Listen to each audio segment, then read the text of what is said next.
ಎಮ್ಮೆ ಮೇಯಿಸಲು ಹಳ್ಳಕ್ಕೆ ಹೋಗಿದ್ದ ಯುವಕ ಹಳ್ಳದಲ್ಲಿ ನೀರು ಪಾಲಾಗಿ ಸಾವನ್ನಪ್ಪಿದ ಘಟನೆ ಚಳ್ಳಕೆರೆ ತಾಲೂಕಿನ ಗೊರ್ಲತ್ತು ಗ್ರಾಮದಲ್ಲಿ ನಡೆದಿದೆ.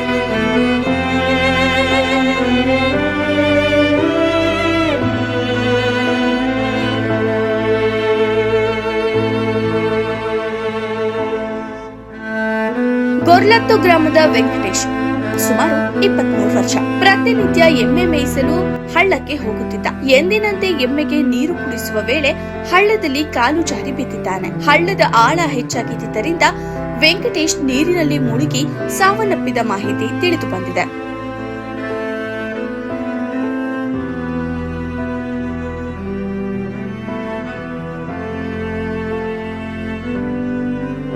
ತಡವಾದ್ರೂ ವೆಂಕಟೇಶ್ ಮನೆಗೆ ಬಾರದ ಹಿನ್ನೆಲೆ ಹಳ್ಳದ ಬಳಿ ಕುಟುಂಬಸ್ಥರು ಹಾಗೂ ಗ್ರಾಮಸ್ಥರು ಪರಿಶೀಲನೆ ನಡೆಸಿದ ವೇಳೆ ಘಟನೆ ಬೆಳಕಿಗೆ ಬಂದಿದೆ. ಗ್ರಾಮಸ್ಥರೇ ಮೃತದೇಹ ಹೊರತೆಗೆದಿದ್ದು ಚಳ್ಳಕೆರೆ ಪೊಲೀಸ್ ಠಾಣಾ ವ್ಯಾಪ್ತಿಯಲ್ಲಿ ಘಟನೆ ನಡೆದಿದೆ.